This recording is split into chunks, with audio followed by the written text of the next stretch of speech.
شهر رمضان أنزل فيه القرآن هدى للناس وبينات من الهدى والفرقان آمنت بالله صدق الله العظيم اللهم صل على سيدنا مولانا محمد وعلى آل سيدنا مولانا محمد كما صليت على إبراهيم وعلى آل إبراهيم إنك حميد مجيد اللهم صل على جميع الأنبياء والمرسلين وعلى الملائكة المقربين وعلى سائر الصحابة والتابعين وعلى عباد الله الصالحين. اللہ کے پاک کلام قرآن مجید میں دوسرا پارہ ہے اور سورہ البقرہ کی آیت نمبر 185 کا ایک حصہ میں نے تلاوت کیا ہے. معلوم آیت مبارکہ ہے. اس کا مفہوم اس طرح ہے: شہر رمضان، رمضان کا مہینہ، الذی انزل فیہ القرآن، جس میں خصوصاً قرآن مجید کا نزول ہوا. اللہ نے اس میں قرآن مجید کو نازل فرمایا. ہدی للناس، وہ قرآن جو لوگوں کے لیے رہنمائی ہے. وبینات من الہدی، اور قیادت کے بنیادی اصول اس میں موجود ہیں. وبینات من الہدی، رہنمائی اور قیادت کے بنیادی اصول اس میں موجود ہیں. والفرقان، اور اس قرآن کی ایک خصوصیت یہ بھی ہے کہ یہ حق اور باطل میں فرق کر دینے والا ہے. حق اور باطل میں فرق کر دینے والا، واضح کر دیتا ہے کہ یہ حق ہے اور یہ باطل ہے. سبحان اللہ وبحمدہ، سبحان اللہ العظیم وبحمدہ استغفر اللہ. حضرات، اللہ پاک کا یہ پاک کلام جس طرح حدیث پاک میں یہ الفاظ ہیں کہ جس طرح کے پوری مخلوقات پر خالق کی فضیلت ہے، اللہ تبارک و تعالیٰ کی فضیلت ہے پوری مخلوقات پر، اسی طرح اللہ کے کلام کی فضیلت مخلوقات کے ساری کلام پر ہے. اور اللہ کے کلام پاک قرآن مجید کی برکات اتنی ہیں، اگر مخلص ہو کر بندہ اس قرآن مجید کے ساتھ لگ جائے اور اسے اپنا نظام زندگی بنا لے، دستور بنا لے اور اس کے مطابق اپنے آپ کو ڈھال دے، یہ اللہ کا وعدہ ہے، دنیا کا تجربہ ہے کہ بلا شبہ یہ ہر پست کو بالا کر دیتا ہے، گرے ہوئے کو اٹھا دیتا ہے، کمزور کو طاقتور بنا دیتا ہے، بے زبان کو زبان دیتا ہے، جس کے پاس بصارت نہیں ہے اسے بصیرت اور بصارت عطا کرتا ہے. قرآن مجید کی یہ خصوصیات اللہ کا کلام ہونے کی وجہ سے ہیں. اسی طرح قرآن مجید میں یہ بات بھی بڑی اس حوالے سے واضح ہے، جس بندے نے جس جگہ سے جس بندے کا تعلق قرآن مجید سے بنا ہے، قرآن مجید نے اسے مرتبے عطا کیے. قرآن مجید کی وجہ سے اللہ تبارک و تعالیٰ نے اسے مراتب عطا کیے. بہت سارے انبیاء کرام جن پر مختلف کتابیں نازل ہوئی، بظاہر موٹی موٹی یہ تورات، انجیل، زبور اور بہت سارے صحائف اور بہت ساری ایسی کتابیں جو نبیوں کا ذکر قرآن کا ہم نے تمہیں بتایا ہی نہیں. رسول اللہ نقص علیہ، بہت سارے رسولوں کا ہم نے تم سے تذکرہ ہی نہیں کیا، ہم نے ان قوموں کی طرف بھجوایا، ان کتابوں کا تذکرہ نہیں کیا، صاحب کا تذکرہ نہیں کیا جو ہمارے پاس ان کو ہم نے دیے تھے، لیکن ان سارے صحائف اور کتابوں کی اگر تجزیہ کر لیا جائے تو محمد کریم صلی اللہ علیہ وسلم کا امام الانبیاء ہونا اور قرآن مجید کا آخری اللہ کی کتاب ہونا اور رسول اللہ صلی اللہ علیہ وسلم کا خاتم النبیین ہونا اور پوری دنیا کی طرف اس دعوت کو قیامت تک کافۃ للناس، تمام انسانیت کی طرف رسول اور اللہ کا نبی بن جانا اور قیامت تک آنے والے ہر فرد کے لیے رسول اللہ صلی اللہ علیہ وسلم کی دعوت کا درست ہونا، یہ وہ پہلو ہیں کہ جس کی بنیاد ہمیں قرآن فراہم کرتا ہے۔ اور پھر دنیا کی جتنی اشیاء موجود ہیں، تحلیلی طور پر جتنے کلام موجود ہیں، ان سارے کلام اور اشیاء میں یہ واحد کلام ہے جس کے حوالے سے دو ٹوک انداز میں یہ بات ایماندار اور بے ایمان سارے لوگ اس پر دو ٹوک انداز میں اتفاق کرتے ہیں کہ یہ کلام انسان کا کلام نہیں ہے، انسان سے ماورا کلام ہے، یہ کلام اللہ کا کلام ہے، آسمانی کتاب ہے۔ حضرات، ان ساری چیزوں کے باوجود ہمارا رویہ اس کے ساتھ کیا ہے؟ قرآن مجید کی موجودگی میں ہم ذلت و رسوائی کا شکار کیوں ہیں؟ یہ سوالات اپنی جگہ پر بالکل ایک الگ موضوع ہے جس میں بات کی جا سکتی ہے۔ محمد کریم صلی اللہ علیہ وسلم نے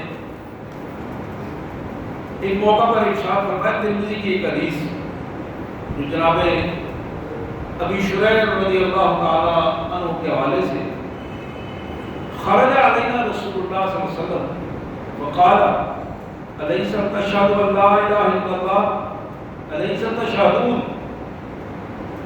ان لا الہ الا اللہ وانی رسول اللہ قالوا بلی یا رسول اللہ قال ان هذا القرآن ترفع بید اللہ وترفع بایدیکم فتمسکوا به فإنکم لن تضلوا ولن تهلكوا بعده ابدا۔ نبی رحمت صلی اللہ علیہ وسلم ایک دن تشریف لائے، صحابہ کہتے ہیں ہم بیٹھے تھے، آتے ہی آپ نے سلام کے بعد جو بات کہی کہ میرے ساتھیوں کیا تم اس کی شہادت دیتے ہو کہ اللہ وحدہ لا شریک کے علاوہ کوئی الہ نہیں، اور کیا تم اس کی شہادت دیتے ہو کہ میں اللہ کا رسول ہوں؟ سارے صحابہ نے بیعت زبان پر کیا، بلا یا رسول اللہ، اللہ کے پیارے رسول صلی اللہ علیہ وسلم ہم بلا شبہ غیر مشروط انداز میں اس کی شہادت دیتے ہیں، اللہ کی وحدانیت کی بھی اور آپ کی رسالت کی بھی۔ پھر نبی صلی اللہ علیہ وسلم نے فرمایا کہ سنو، میں ایک اہم بات تمہیں بتا رہا ہوں، ان ھذا القرآن، یہ جو آج قرآن تمہارے ہاتھوں میں ہے، اس کا ایک سرا تو تمہارے ہاتھوں میں ہے اور اس کا ایک سرا اللہ کے ہاتھ میں، اللہ کے قبضہ میں۔ میں تمہیں یہ تلقین کرنا چاہتا ہوں، فتمسکوا بہ، اس قرآن کے ساتھ چمٹ جاؤ، جڑ جاؤ، اسے مضبوطی سے تھام لو، فإنکم لن تضلوا۔ حقیقت یہ ہے کہ جب تم قرآن کو پوری مضبوطی سے تھام لو گے، کسی صورت میں گمراہی تمہارے قریب نہیں آ سکتی، تم گمراہ نہیں ہو سکتے، ولن تہلکوا بعدہ ابدا۔ اور اس گمراہی کی وجہ سے جو ہلاکتیں، تباہی اور بربادی آتی ہے، کبھی بھی تم اس سے دوچار نہیں ہوگے۔ اللہ تبارک و تعالیٰ ان دونوں چیزوں سے تمہیں محفوظ رکھے گا۔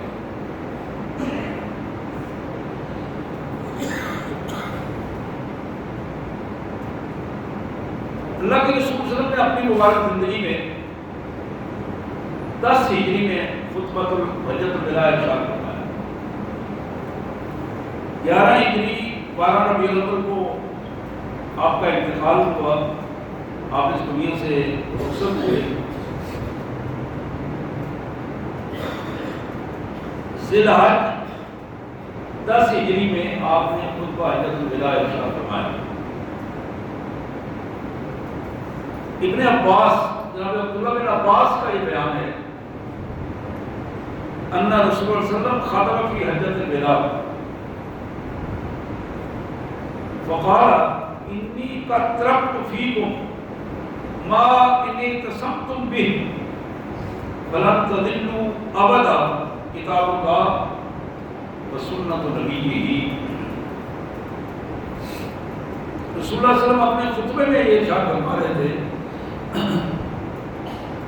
میرے ساتھیوں، میں تم میں ایسی چیزیں چھوڑ کے جا رہا ہوں کہ اگر تم پوری سنجیدگی کے ساتھ اپنی وابستگی ان کے ساتھ مخلصانہ کر دو گے، اپنے آپ کو ان کے حوالے کر دو گے، تو میں تمہیں یہ یقین سے بات کہتا ہوں، فَلَن تَضِلُّوا أَبَدًا، تم کبھی بھی گمراہ نہیں ہو سکو گے، دین سے پھر نہیں سکو گے، کبھی بھی اپنے حقیقی صراط المستقیم جو ہے وہ تم سے گم نہیں ہوگا۔ ایک اللہ کی کتاب ہے اور دوسری تمہارے نبی کی سنت ہے۔ اسی حدیث کو ایک دوسرے انداز میں بھی رسول اللہ صلی اللہ علیہ وسلم نے ارشاد فرمایا، ترکت فیکم امرین ما تمسکتم بہما لن تضلوا من بعدی کتاب اللہ وسنت نبیکم صلی اللہ علیہ وسلم۔ لوگوں، میں تمہیں 2 چیزیں چھوڑے جا رہا ہوں، یعنی ان 2 چیزوں کے علاوہ کسی شخصیت کا ذکر نہیں کیا آپ نے، یہ 2 بنیادیں پیش کی۔ ما تمسکتم بہما، جب تک تم ان 2 چیزوں کو مضبوطی سے تھامے رکھو گے، دنیا کی کوئی قوت تمہیں گمراہ نہیں کر سکے گی۔ تم اپنے پاؤں پہ کھڑے ہوگے، اپنے نظریے پر قائم رہو گے، دنیا تمہیں کوششوں کے باوجود گمراہ نہیں کر سکے گی۔ ایک اللہ کی کتاب ہے اور دوسری تمہارے نبی کی سنت ہے۔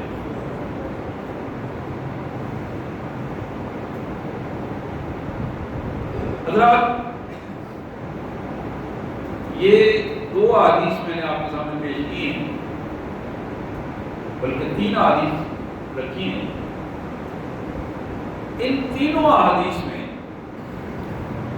ہمارے سامنے جس چیز کو دستور حیات کے طور پر پیش کیا گیا ہے، جس چیز نے مکہ کی اس وقت کی طوائف الملوکی کو ایک مستحکم حکومت میں تبدیل کیا تھا، مکہ کی طوائف الملوکی کے انداز کو، قبائلی نظام کو، الگ الگ سوچیں اور الگ الگ جو گروہ بندیاں تھیں ان کو یکجا کر کے ایک مستحکم حکومت کے طور پر پیش کیا، اور وہ مستحکم حکومت جو قرآن کے دستور کی بنیاد پر وجود میں آئی تھی، یہ وہی حکومت تھی جس کے مقابلے میں اس وقت روم اور ایران سرنگوں ہو گئے، ان کے پرخچے اڑ گئے تھے، اور یہ پرخچے اڑانے والی جو قوت ہے وہ قرآن مجید۔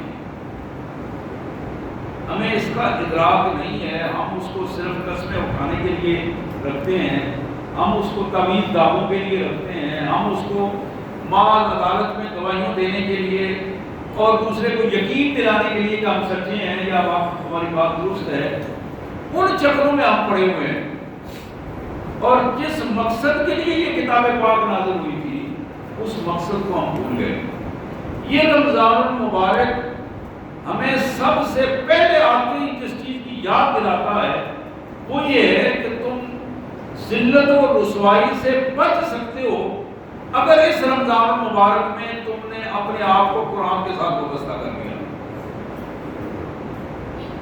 لیکن اس کا نتیجہ کیا نکلتا ہے؟ ہم اپنی روٹین کو تبدیل نہیں کرتے، روٹین کو تبدیل نہیں کرتے، حالات کو اسی انداز میں، حفاظ کرام اپنی تلاوت اسی انداز میں کرتے ہیں اور ہم بھی اسی طرح اوپر نیچے ہو کے اپنی تراویحوں کی رکعات کو پورا کرتے ہیں، اور نتیجہ یہ ہوتا ہے کہ ہم مطمئن ہو جاتے ہیں کہ ہم نے اپنا کام مکمل کر دیا۔ کام کی اس تکمیل کے بعد، اطمینان کے بعد، محض ایک اپنے آپ کو دھوکہ دینے اور خود فریبی کی ایک کیفیت ہے، جس کیفیت میں ہم اپنا تعلق قرآن کے ساتھ بنا رہے ہوتے ہیں۔ اللہ تبارک و تعالیٰ نے اور اللہ کے پیارے رسول صلی اللہ علیہ وآلہ وسلم نے اس کو جس انداز میں ہمارے سامنے رکھا ہے کہ یہ قرآن تمہارے لیے محض پڑھنے کی چیز نہیں، یہ ہضم کرنے کی چیز ہے، یہ اس ہضم کے بعد نتائج لانے والی چیز ہے، یہ عملی زندگی میں تمہیں سالڈ نتائج دینے والی ہے، رزلٹ دینے والی ہے۔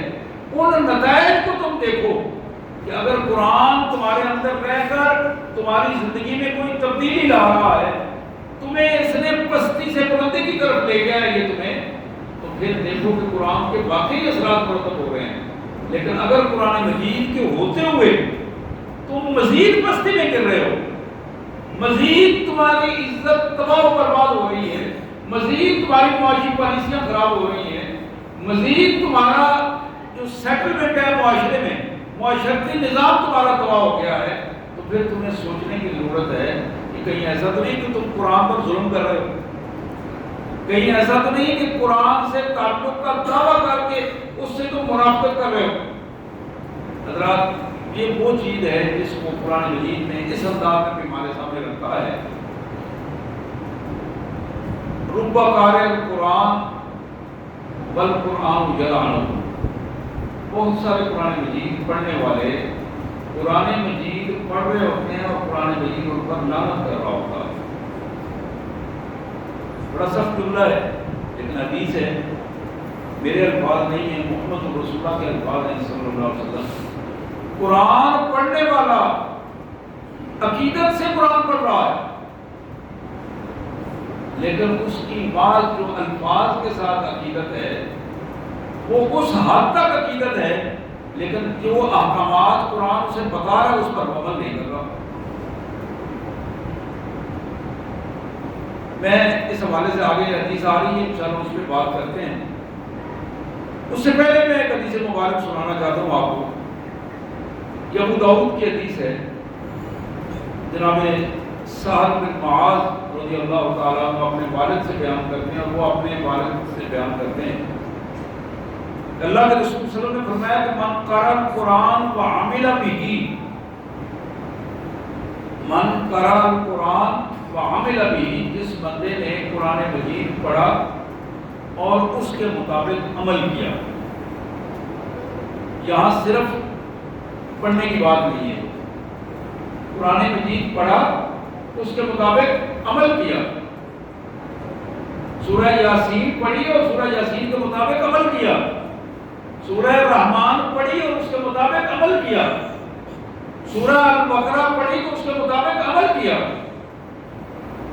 من قرأ القرآن، جس نے قرآن مجید پڑھا، وعمل به، اور اس پر عمل کیا، البس والدہ تاجا یوم القیامہ، کل قیامت کے دن اللہ تعالی حشر میں اس بندے کے، اس حافظ کے، اس قرآن مجید کے یاد کرنے والے فرد کے والد محترم کے سر پر بہت بڑا عزت کا تاج اسے عطا کرے گی۔ ذو احسن من ضوء الشمس، وہ تاج جس میں لگے ہوئے موتی سورج کی روشنی سے زیادہ چمکدار ہوں گے۔ بیوت الدنیا فما ظنکم بالذی عمل به، یہ کام تو دنیا کے حوالے سے تمہیں ہم بتا رہے ہیں، تم یہ بتاؤ کہ جس کے والد کو اللہ تبارک و تعالیٰ یہ تاج عطا کریں گے اس حافظ کا مرتبہ کیا ہوگا، اس قرآن مجید کے پڑھنے والے فرد کو اللہ تعالیٰ کتنی عزت دیں گے اور کتنا انعامات سے نوازیں گے۔ لیکن بات پھر وہی ہے، فما ظنکم بالذی عمل بہ، یعنی جس شخص نے خود قرآن پڑھا اور خود عمل کیا، وہ حافظ جو باعمل حافظ ہے، وہ عالم جو باعمل عالم ہے، وہ پیر صاحب جو عملی اعتبار میں اپنی زندگی میں دین کے مطابق چلتے ہیں، جن کی زندگی نمونہ بن گئی ہے، وہ صوفی صاحب کی جن کی گفتگو ما صوفیانہ صرف گفتگو نہیں ہے بلکہ ان کا عمل بھی اس گفتگو سے بہتر عمل کو اپنے آپ کو پیش کر رہے ہیں۔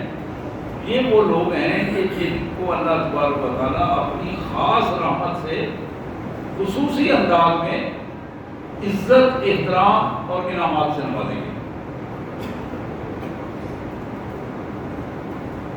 اب ایک اور حدیث مبارک جو ترمذی شریف کی حدیث ہے، بڑی اس حوالے سے خوبصورت حدیث ہے،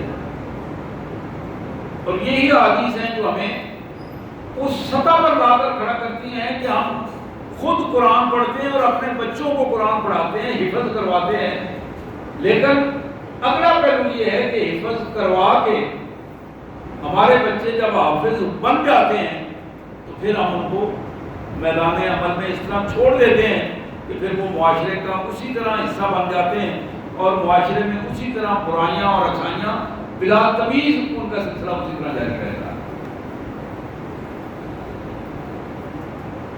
جناب ابو ہریرہ کہتے ہیں کہ رسول اللہ صلی اللہ علیہ وسلم نے فرمایا یجیء صاحب القرآن ویقول القرآن یا رب حل، قیامت کے دن اللہ کے حضور قرآن مجید کو حفظ کرنے والا، قرآن پر عمل کرنے والا صاحب القرآن اس کو لایا جائے گا، اور جب وہ اللہ کے حضور آگے کھڑا ہوگا تو ساتھ ہی قرآن مجید عملی شکل میں موجود ہوگا، اور قرآن مجید اپنے اللہ سے درخواست کرے گا یا اللہ یہ تیرا وہ بندہ جس نے میرا احترام کیا، تیرے کلام کو اس نے یاد کیا اور تیرے حکم کے مطابق اس نے اپنی زندگی بسر کی، اس کو خلت فاخرہ عطا کریں، اس حل، اس کو بہترین لباس پہنائیں۔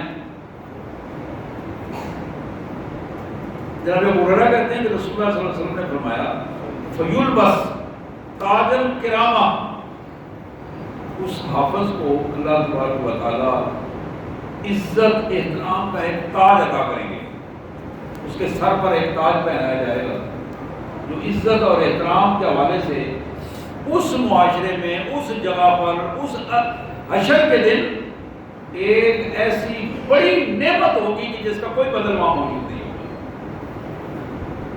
ثم یقول، قرآن مجید پھر دوسری درخواست اللہ کے حضور پیش کرے گا، یا رب زد ہو، یا اللہ آپ نے اپنے اس بندے کو تاج پہنایا ہے، عزت عطا کی ہے، میری درخواست ہے اسے اور عزت عطا کی جائے، اسے اور زیادہ نوازا جائے۔ اللہ کے رسول صلی اللہ علیہ وسلم فرماتے ہیں فیلبسہ حلۃ الکرامہ، حشر میں ایک بہترین لباس خلت فاخرہ منگوائی جائے گی، اور اللہ تبارک و تعالیٰ اپنے اس بندے کو وہ خلت بھی عطا کریں گے، بہترین لباس، تاج تو پہلے پہنا دیا تھا، اب ایک لباس جو ہے وہ بھی عطا کریں گے۔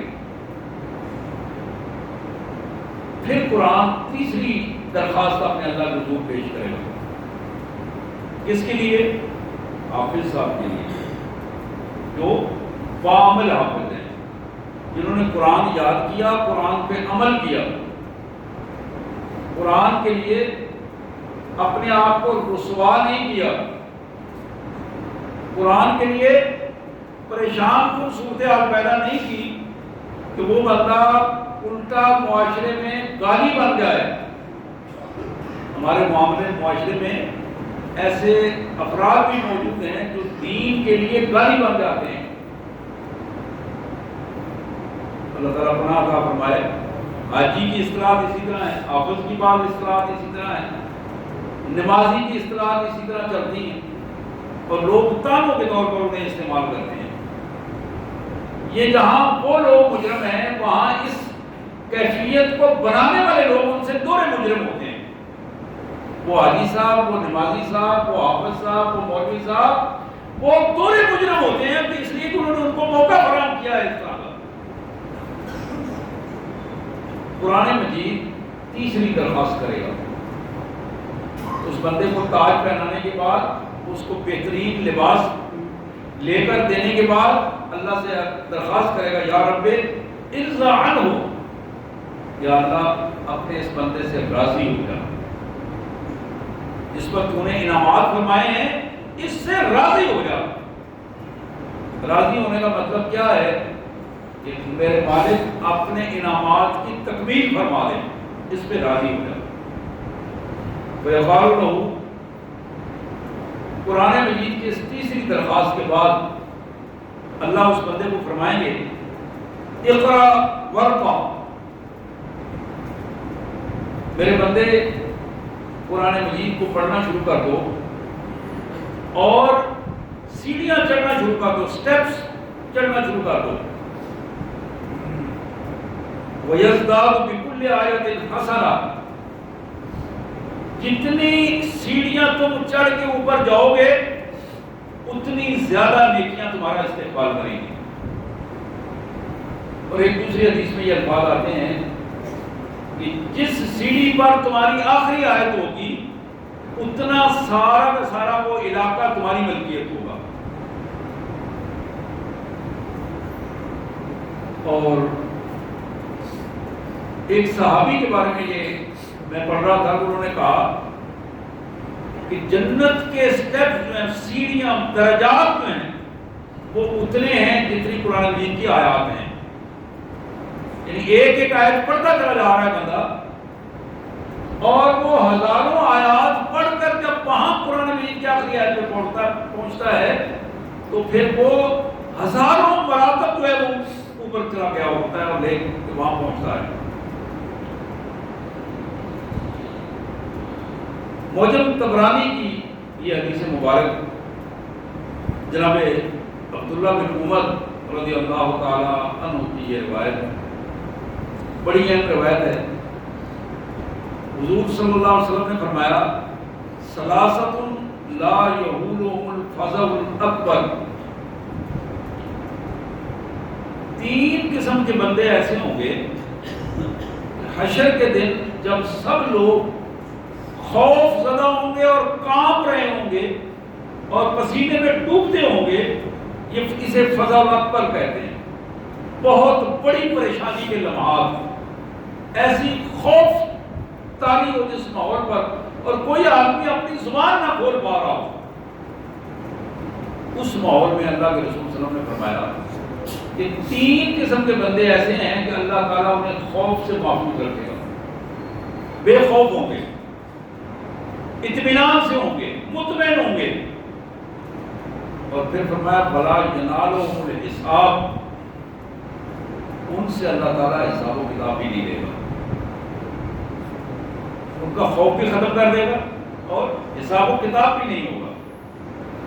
ہم علی کثیب من مسک حتی یفرغ من حساب الخلائق، انہیں اس وقت تک کستوری کے ٹیلوں کے ماحول میں وہاں ہلکی ہلکی ٹھنڈی ہوا اور پھر کستوری کے خوشبو اور ٹیلے، اس ماحول میں انہیں رکھا جائے گا اس وقت تک جب تک پوری دنیا کا حساب و کتاب مکمل نہیں ہوگا. یہ اپنے اطمینان کی کیفیت میں وہاں رہیں گے. اب وہ تین بندے کون ہیں؟ پہلا بندہ رجل قرأ القرآن ابتغاء وجہ اللہ، جس نے قرآن پڑھا، حاصل کیا، اسے سیکھا خالصتاً اللہ کی رضا کے لیے. ابتغاء وجہ اللہ، اللہ کی رضا کے لیے. اپنے اللہ کو خوش کرنے کے لیے اللہ کے کلام کو سیکھا، اس میں کسی قسم کا کوئی لالچ، کسی قسم کا کوئی مفاد، کسی قسم کی کوئی ریاکاری موجود نہیں تھی.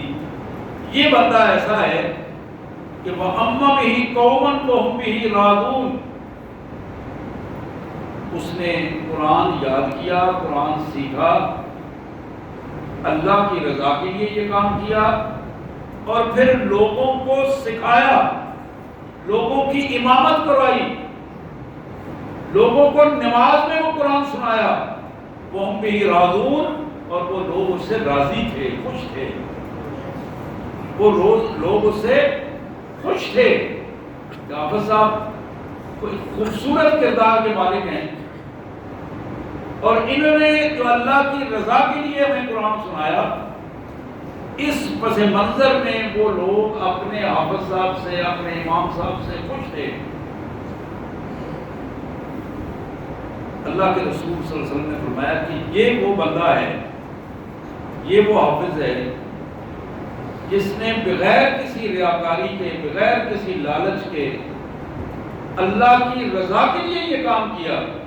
اللہ تعالیٰ کل قیامت کے دن جس سے حساب و کتاب بھی نہیں لیں گے، اس کو خوف زدہ بھی نہیں ہونے دیں گے، اور پھر اس کو وی آئی پی، اس سے ایسا وی آئی پی ٹریٹمنٹ ہوگا کہ اس بندے کے ساتھ رویہ یہ ہوگا کہ خوشبودار جو دنیا کی سب سے بہترین خوشبو کستوری، اس کستوری کے ٹیلوں پر، اس کے ماحول میں جو بنے ہوئے گھر ہوں گے، وہاں اس کو یہ وہاں کے ویٹنگ روم میں رکھا جائے گا. یہ ویٹنگ روم جو 1 دن 1000 سال کا ہوگا، وہاں انتظار جو ہے وہ ویٹنگ روم میں ان لوگوں کے لیے، حفاظ کے لیے اللہ تعالیٰ اسپیشل بنائے گا. حضرات، دوسرا بندہ جو اس میں شامل ہے، اسے بھی خوف سے اللہ تعالیٰ پناہ عطا فرمائیں گے، اسے بھی حساب سے اللہ تعالیٰ معافی عطا فرمائیں گے، اسے بھی اس وی آئی پی رویے سے اللہ تعالیٰ اسے بھی سرفراز فرمائیں گے. وَدَا يَدْعُو إِلَى الصَّلَوَاتِ ابْتِغَاءَ وَجْهِ اللَّهِ. جو لوگوں کو نماز کی دعوت دیتا ہے، خود نمازی ہے، لوگوں کو توجہ دلاتا ہے نماز کی طرف، لے کے آتا ہے نماز کی طرف، تربیت کرتا ہے، منتیں کرتا ہے، قرآن سناتا ہے، حدیثیں سناتا ہے، اپنے بچوں کو، اپنے بہن بھائیوں کو، اپنی فیملی کو، اپنے محلے داروں کو، رشتہ داروں کو، دوستوں کو، احباب کو. اسے شوق ہے، اسے کلک ہے کہ کسی طریقے سے میں زیادہ سے زیادہ لوگوں کو اللہ کے گھر کے اس کی نماز کے لیے لے کے جاؤں. دنیا میں یہ بندہ یہ کام کر رہا ہے، لوگ اس کو تانے دے رہے ہیں، مسیحر ہو گیا ہے، نمازی ہو گیا ہے. چنگے بلے چودھری خاندان کا بندہ تھا، ڈیرے میں بیٹھ کے حقہ پیتے تھے، 4 گالیاں نکالتے تھے، کسی کو 4 تھپڑ مار دیے، اچھی خاصی دوست کا ایک ماحول تھا. تو یہ چودھریوں کے اس ماحول میں یہ مڑا تو یہ لڑکا تو یہ مسیحر بن گیا، مولوی بن گیا. وہ یہ سارے تانے سنتا ہے، یہ سارے تان و تشریح سننے کے باوجود اپنے اس مشن کو نہیں چھوڑتا کہ میں لوگوں کو اللہ کے دین کی طرف لاؤں گا، لوگوں کو نماز کی طرف لاؤں گا، لوگوں کو میں اللہ کے گھر لاؤں گا. جو بندہ اللہ کی رضا کے لیے خالصتاً یہ کام کرے گا، اللہ کے رسول صلی اللہ علیہ وسلم کا سرٹیفکیٹ ہے کہ کل قیامت کے دن اللہ اسے گھبراہٹ نہیں ہونے دے گی، خوف زدہ نہیں ہونے دیں گے. اللہ اس بندے کو حساب و کتاب سے بری ذمہ قرار دیں گے، اور اللہ تعالیٰ ان اسپیشل جو ویٹنگ روم ہے ان میں اللہ تعالیٰ ان کو عزت اور احترام کے ساتھ وہاں بٹھائیں گے. حضرات، تیسرا بندہ جس کے حوالے سے فرمایا وَعَبْدٌ أَحْسَنَ فِي مَا بَيْنَهُ وَبَيْنَ رَبِّهِ وَفِي مَا بَيْنَهُ وَبَيْنَ مَوَالِيهِ. تیسرا بندہ وہ ہے جس نے اپنے رب کے فرامین پر بھی عمل کیا، اور اللہ کے کسی حکم کو اس نے محض اپنے نفس کی خاطر، مفاد کی خاطر، تحفظ کی خاطر، تعصب کی خاطر چھوڑا نہیں. کچھ بھی ہو گیا اس نے اپنی زندگی میں اللہ کے حکم کو ترجیح دی. رب اور اس کے بندے کا تعلق قائم رہا. اور اس کا دوسرا رویہ یہ تھا کہ اس کے اپنے ماتحت جو لوگ تھے، ماتحتوں میں سب سے پہلے گھر میں بیوی بچے آتے ہیں، چھوٹے بہن بھائی آتے ہیں، یہ سارے ماتحت ہوتے ہیں. فیکٹری کے ملازمین ہیں، زمینداروں کے ساتھ کامیں ہیں، یہ سارے ماتحت لوگ ہیں. دکانوں پہ کام کرنے والے ساتھی ہیں، محنت مزدوری کرنے والے عام لوگ ہیں. یعنی جو بھی حکم جس کو دیا جا سکتا ہے ان کے ساتھ اس کا رویہ خوبصورت رویہ تھا. قوت احساس موجود تھی.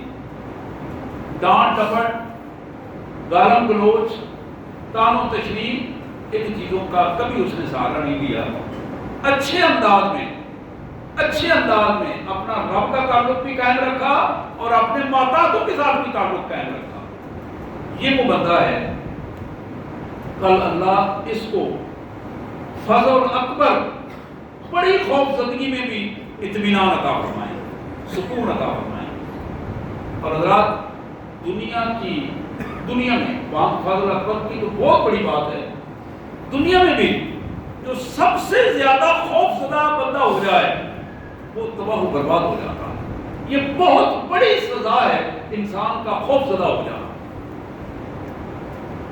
اور جس کو خوف سے اللہ تعالیٰ پناہ عطا فرما دیں، اطمینان مل جائے، سکینت ہو، سکون ہو، جہاں جائے مطمئن ہو، یہ بندہ بڑا کمال کا بندہ ہے. اور اللہ تبارک و تعالیٰ کی بڑی نعمت ہے اس بندے پر، بڑا انعام ہے. تو وہاں قیامت کے دن یہ ان تین قسم کے بندوں پر یہ سب سے بڑا انعام ہوگا. اللہ تعالیٰ انہیں سب سے پہلے خوف زدہ نہیں ہونے دیں گے، اور پھر ان کا حساب و کتاب نہیں ہوگا، اور پھر انہیں جو انتظار کرنا ہے جنت میں جانے کا، وہ جو ہزاروں لمحات ہیں ان میں اللہ تبارک و تعالیٰ انہیں خصوصی مہمان خصوصی کے طور پر انہیں رکھوائیں گے. اللہ اکبر، اللہ اکبر کبیرہ. حضرات یہ آخری حدیث ہے جو میں اس حوالے سے آپ کے سامنے رکھنا چاہوں گا. یہ بڑی اہم حدیث ہے میرے لیے بھی، آپ کے لیے بھی، اور بالخصوص حفاظ کرام کے لیے، علماء کے لیے، ائمہ کرام کے لیے.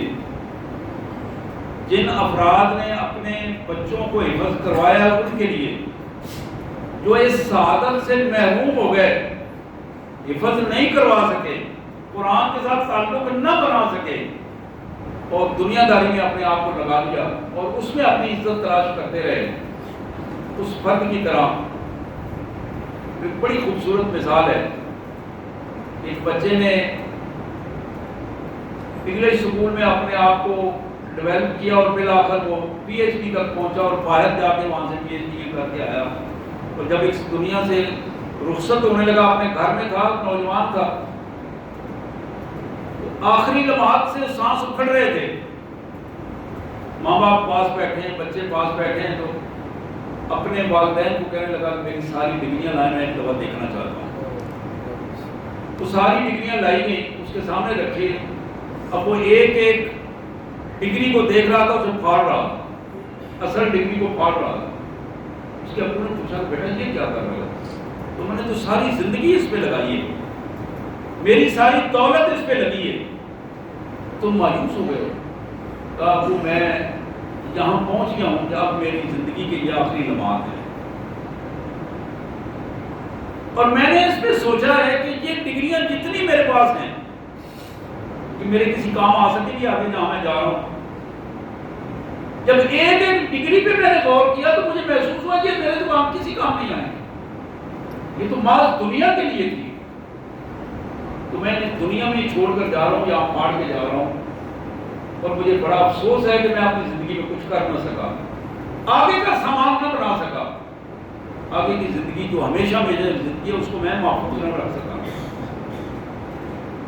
ابن ماجہ کی یہ حدیث جناب علی بن ابی طالب رضی اللہ تعالی عنہ امیر المومنین فرماتے ہیں کہ رسول اللہ صلی اللہ علیہ وسلم نے فرمایا من قرأ القرآن فاستظہرہ فأحل حلالہ وحرم حرامہ، جس شخص نے قرآن پڑھا، یاد کیا، محفوظ کیا اور پھر قرآن کے حلال کی ہوئی چیزوں کو حلال کیا عمل میں، قرآن کی حرام کی ہوئی چیزوں کو عملاً حرام سمجھا، یعنی زندگی قرآن کے مطابق ڈال دی، قرآن کے احکامات کے مطابق اپنی زندگی ڈالی، ادخلہ اللہ بہ الجنہ، اللہ تعالیٰ اپنے اس بندے کو اسپیشلی جنت میں داخل بھی فرمائیں گے، اور اس سے آگے جو بات ہے بڑی سارا پروٹوکول اس میں جا کے ختم ہو جاتے ہیں، وَشَفَّعُوا فِي عَشْرَةٍ مِّنْ أَهْلِ بَيْتِهِ كُلُّهُمْ قَدْ وَجَبَتْ لَهُمُ النَّارُ، اس بندے جو قرآن یاد کر کے اس نے قرآن کے مطابق اپنے آپ کو ڈالا تھا، اللہ تعالیٰ کل قیامت کے دن اس کی فیملی سے 20 بندوں کی 10 بندوں کی شفاعت قبول کریں گے، ان لوگوں کی جن پر جہنم واجب ہو چکی ہوگی، گناہ کبیرہ کی وجہ سے انہوں نے جہنم میں جانا تھا، مسلمان تھے لیکن گناہ کبیرہ کرتے رہے، بڑے گناہ ہوئے، جہنم میں جانا تھا، اللہ تبارک و تعالیٰ اپنے اس حافظ قرآن اس بندے کو جس نے حلال و حرام کا خیال رکھا اور قرآن کے مطابق اپنے آپ کو ڈھال دیا، اس کو اللہ وہاں یہ پروٹوکول دیں گے کہ میرے بندے یہ تیرا خاندان ہے، اس میں 10 بندوں کی تم سفارش کر سکتے ہو، اور یہ 10 بندے وہ ہوں گے جو جہنمی ہوں گے، اللہ تعالیٰ انہیں جہنم سے آزاد کر کے اپنے اس بندے کی شفاعت پر جنت میں لے جائے گا۔ حضرات، قرآن مجید کے 5 حقوق ہیں، اسے پڑھا جائے، سمجھا جائے، عمل کیا جائے، دوسروں تک پہنچایا جائے، اور پھر اپنی اجتماعی اور انفرادی زندگی میں اسے لاگو کیا جائے، قانون کے نفاذ کیا جائے۔ اور یہ آخری بات ہے جو قرآن نے حکم دیا، وَمَن لَّمْ يَحْكُم بِمَا أَنزَلَ اللَّهُ فَأُولَٰئِكَ هُمُ الْكَافِرُونَ، جو قرآن کو پڑھ کر اس کے مطابق فیصلے نہیں کرتا وہ بندہ کافر ہے۔ وَمَن لَّمْ يَحْكُم بِمَا أَنزَلَ اللَّهُ فَأُولَٰئِكَ هُمُ الْفَاسِقُونَ، جو قرآن پڑھ کر سمجھ کر اس کے مطابق فیصلے نہیں کرتا وہ تو کھلا بدماش ہے، ہم اس کے ساتھ نپٹیں گے۔ وَمَن لَّمْ يَحْكُم بِمَا أَنزَلَ اللَّهُ فَأُولَٰئِكَ هُمُ الظَّالِمُونَ، جو شخص قرآن کو پڑھ کر قرآن مجید کو سمجھ کر اس کے مطابق فیصلے نہیں کرتا یہ ظالم ہے، یہ مشرک ہے، اس لیے ہمارا اس سے کوئی تعلق نہیں۔